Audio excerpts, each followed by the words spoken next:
Kuna nyakati katika maisha ambapo kila kitu kinaonekana kimenyamaza. Unaomba lakini majibu hayaonekani. Unapambana lakini mafanikio hayaji. Unalia kimya kimya lakini hakuna anayekusikia. Katika hali kama hizi ni rahisi sana kukata tamaa. Ni rahisi kujiuliza, Mungu yu wapi?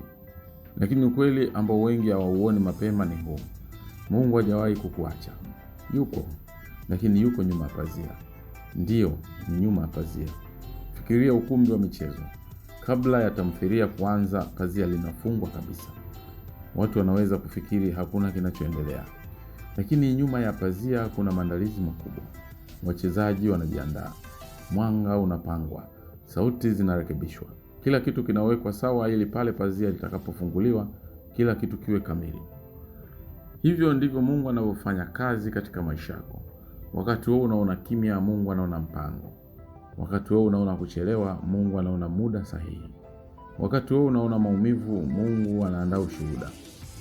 Tatizo letu kubwa ni kwamba tunataka kuona kila kitu kwa macho yetu. Tunataka majibu ya haraka, tunataka matokeo ya papo kwa papo. Lakini Mungu hafanyi kazi kwa haraka, anafanya kazi kwa usahihi. Na wakati mwingine usahihi huo unahitaji muda. Kuna mtu anasikiliza hii sasa hivi. Umechoka, umejaribu kila kitu. Umeomba sana mpaka unaanza kujiuliza kama maombi yako yanafika au hayafiki. Umevumilia sana mpaka moyo wako umeanza kuwa mgumu. Lakini sikiliza hili kwa makini. Kimya cha Mungu sio kukosa uwepo wake, ni ishara ya maandalizi makubwa. Mara nyingi Mungu anapokuwa kimya anafanya kazi kubwa zaidi. Kumbuka maisha yako nyuma kidogo. Kuna mambo uliwahi kuomba lakini hayakutokea kwa wakati uliotaka. Ulijisikia vibaya, ukaumia, ukaona kama umeachwa. Lakini leo ukiangalia nyuma, unaona wazi kabisa kama Mungu angekupa kile kitu mapema, ungeharibu kila kitu. Hiyo ndiyo kazi ya Mwenyezi Mungu, nyuma ya pazia. Anakuokoa na mambo ambayo huyaoni. Anakuepusha na hatari ambazo hujui. Anakuandaa kwa kiwango ambacho bado hujafikia. Wakati mwingine Mungu anakunyima si kwa sababu hataki kukupa, bali kwa sababu bado hauko tayari kupokea. Na ukweli huu unauma, lakini ni wa muhimu sana. Kwa sababu kama ungepata kile unachotaka kabla ya kuwa tayari, kingekuharibu badala ya kukubariki. Ndio maana kuna kuchelewa, ndio maana kuna maumivu, ndio maana kuna vipindi vya giza. Lakini giza hilo halimaanishi Mungu hayupo. Kwa kweli, mara nyingi Mungu hufanya kazi yake kubwa zaidi gizani. Mbegu inapopandwa ardhini haionekani. Inaonekana kama imepotea, lakini chini ya udongo kuna mabadiliko makubwa yanaendelea. Mizizi inakuwa, uhai unaanza kuchipuka. Na baada ya muda kile kilichoonekana kama kimekufa kinaanza kuota. Hivyo ndivyo ilivyo na maisha yako. Unapopitia kipindi kigumu, usifikiri kila kitu kimekufa. Inawezekana kabisa kwamba Mungu anaotesha kitu kikubwa ndani yako. Anaotesha subira, anaotesha imani, anaotesha nguvu ambayo hujawahi kuwa nayo.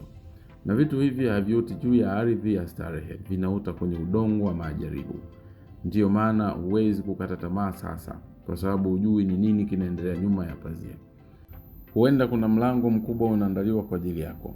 Huenda kuna fursa ambayo itabadilisha maisha yako milele. Huenda kuna ushindi mkubwa ambao uko karibu sana, lakini bado haujaonekana. Na kama utakata tamaa sasa, utaikosa. Hii ndiyo sehemu ambayo watu wengi huanguka. Wanakata tamaa dakika chache kabla muujiza wao.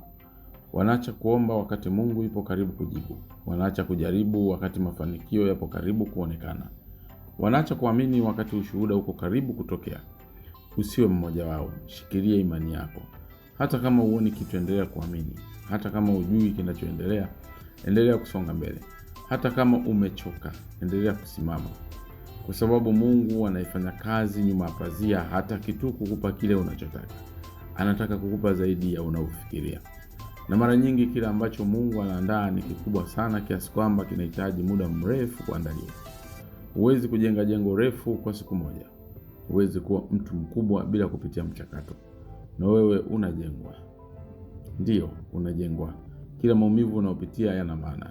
Kila machozi unayotoa yana thamani. Kila kusubiri unakofanya kuna matokeo. Usidharau kipindi hiki cha maisha yako, kwa sababu hiki ndicho kipindi kinachokutengeneza kuwa mtu ambaye ataweza kubeba baraka kubwa zaidi. Na siku moja pazia litafunguliwa na kila kitu kitakuwa wazi. Utaangalia nyuma na kusema, sasa ninaelewa kwa nini alichukua muda. Utaona jinsi Mungu alivyokuwa akifanya kazi hata pale ulipofikiri hayupo. Utaelewa kwamba kuchelewa hakukuwa kukataliwa, ilikuwa ni maandalizi. Na siku hiyo machozi yako yatageuka kuwa furaha. Lakini kabla ya siku hiyo kufika, kuna jambo moja unapaswa kufahamu: usikate tamaa. Hata kama hali ni ngumu, hata kama hakuna anayekuelewa, hata kama kila kitu kinaonekana kimekwama, kumbuka hili daima: Mungu yupo nyuma ya pazia. Anakuona, anakusikia, anajua kila kitu unachopitia, na zaidi ya yote anafanya kazi. Kwa hiyo leo chagua kuamini, chagua kusimama, chagua kuendelea mbele. Kwa sababu pazia linaweza kuwa limefungwa sasa, lakini halitabaki limefungwa milele. Na litakapofunguliwa, utaona Mungu alikuwa pamoja na wewe muda wote.